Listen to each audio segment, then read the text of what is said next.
The origins of the bunny girl costume date back to the iconic Playboy bunny, a costume developed by the aforementioned Playboy enterprise for women to wear at their clubs, and has since become a worldwide icon of sex appeal and seduction, eventually weaving its way to Japan, where it found a new surge of popularity, rising in prominence in Japanese media, especially in the form of anime and manga. And through this comes one of the hottest shows this season, Rascal Does Not Dream of Bunny Girl Senpai, a show which has absolutely nothing to do with bunny girls, rendering this entire opening paragraph fucking useless. You had one fucking job, title! Bunny Girl Senpai is one of my favourite anime airing right now. That is no small feat in a season more stacked than the 13-level card tower being built, so I just wanted to talk about it for a bit, alright? Because there wasn't anything more misleading than a title and a poster that implied this was going to be some kind of generic light novel fan service rom-com. Hey look, we've got bunny girls this time! You're stupid enough to watch this because it has bunny girls in it?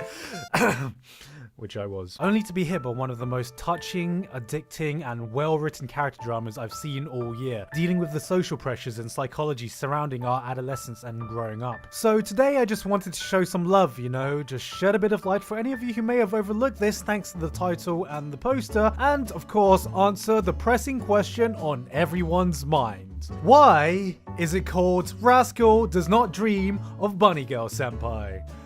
I don't fucking no. Rabbit Grill Senpai was made by Studio Cloverworks, which is actually an offshoot of A1 Pictures, who, if you didn't know, is the powerhouse studio that made super popular anime like Zeta Yareru Gris Shinwa in 2008. That's it. That's all they've done. There's literally nothing else noteworthy to talk about, so I don't think we're going to find any more clues here. It details the stoic adventures of smart-ass prick Sakata as he encounters different girls afflicted by this phenomenon known as puberty syndrome. What is this mysterious puberty syndrome? Well, in the plot synopsis, it's described as abnormal experiences rumored on the internet to be caused by sensitivity and instability during adolescence. Yeah, I know. What, you mean like balls dropping, body hair growing, period starting?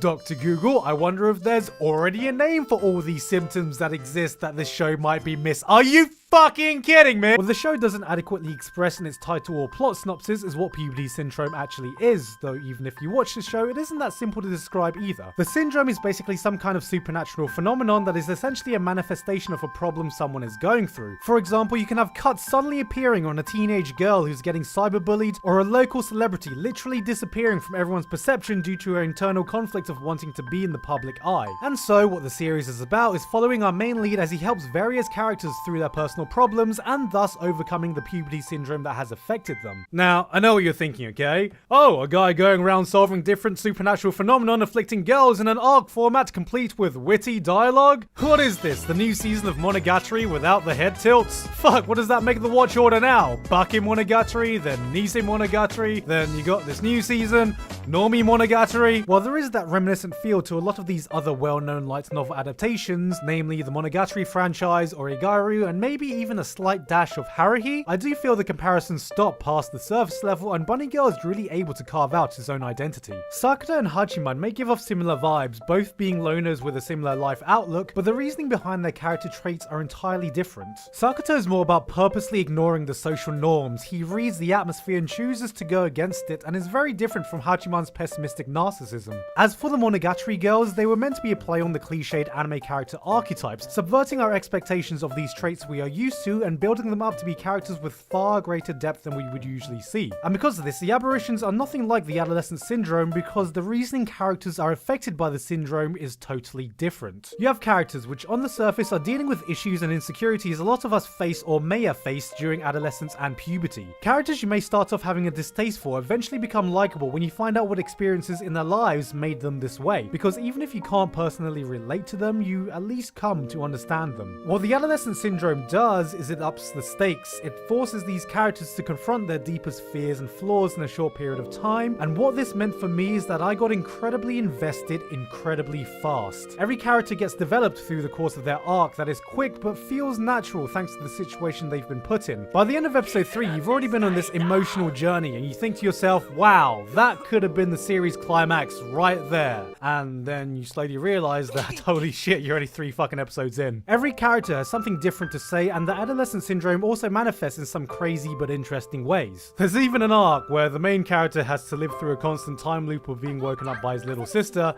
which, you know, didn't trigger any PTSD from myself or anything. I can't do this a second time! But we're forgetting the real reason adolescent syndrome is different from other supernatural phenomenon in anime, you see, because at least Bunny Girl Senpai actually explains its phenomenon. See, there's bound to be people confused as to what adolescent syndrome actually is, but actually the show takes this into account. So it makes these phenomenon easier to understand for the average person by describing it using theories of quantum mechanics.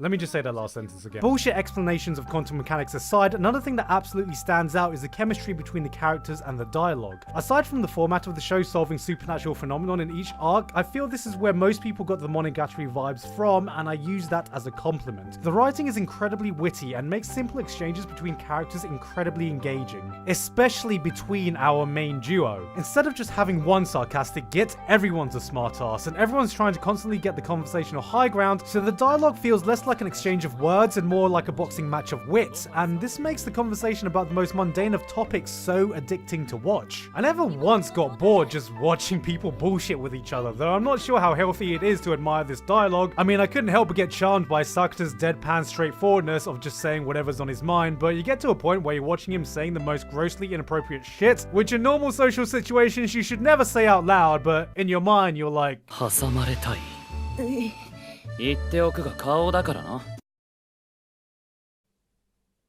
same. Though I am missing the number one reason why anyone would want to watch this show, and of course, that is the fucking waifus, baby! It is rare you get to see a show with so many A-tier waifus to pick from. I mean, help a guy out here, Bunny Girl Senpai. There are only so many smiles I can protect. So many times my heart can skip a beat. So many doujinshis that I can read. No way, that last line's an absolute lie. You see, with a cast as likable as this, you get to choose between a variety of so many amazing girls. And Kaide. You've got Koga, you've got Futaba in two lovely flavors. You've got someone who's done nothing but watch Eromanga Sensei her entire life. And then you've got the latest edition.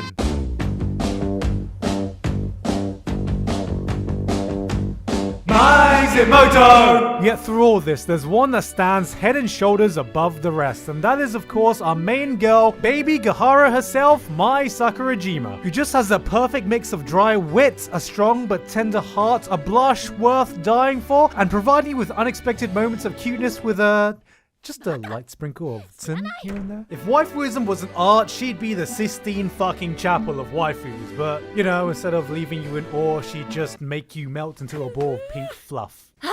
Oh.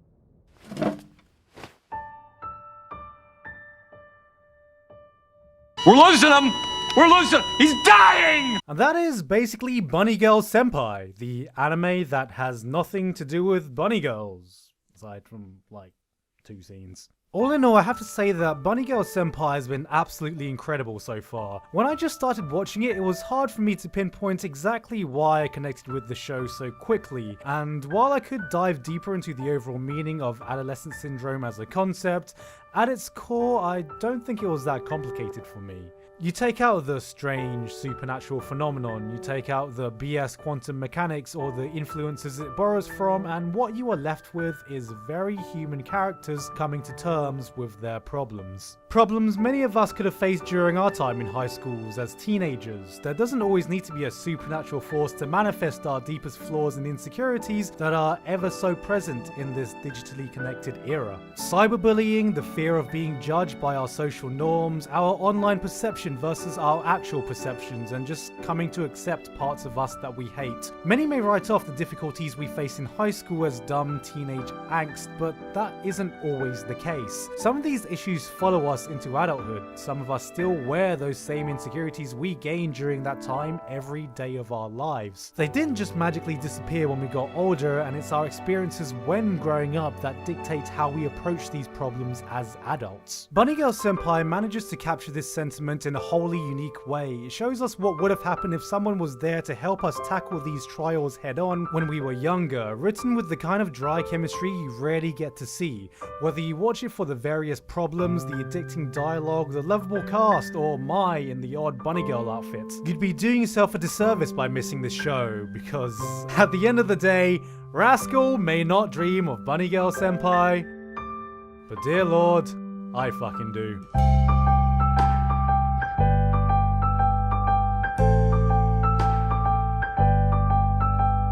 Hey guys, hope you enjoyed that video. Thank you very much this month to Joseph Warren, Supreme Saiyan, Sundown Fun, Sisters10086, Elifol, and everyone else on my Patreon for helping to support me for this month and making this video possible. I know it's been a while since my last upload, but a lot of that has been preparation for this month. I've got a lot of videos planned this month, plus the end of year review as well, so it's going to be a pretty fucking busy month for me. Last year I only had one day off the entire month, and that was Christmas Day, so I'm hoping it's not going to be a repeat of that this year. Anyway though, that's it from me. Hope you haven't missed me too much. I've been Gigguk, and until then, I will see you all next time. Shut the